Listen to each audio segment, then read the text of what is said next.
Hello 嗱，咁啊大家嚟講咧，就好多人成日問我咧，就嚟咧就到端午節啦。咁嚟講咧，端午節咧好多朋友仔咧都知道㗎啦，用呢個咧午時水。嗱，咁午時咧就係代表咧11點至到1點呢個時間。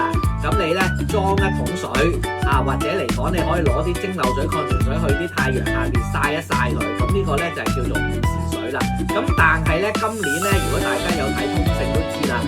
午時同埋端午節咧都唔係一個好嘅日子嚟嘅，咁啊有好多朋友擔心啦，喂，會唔會係變咗空水㗎嚇？喺一個唔吉利嘅時間，咁其實大家唔需要擔心。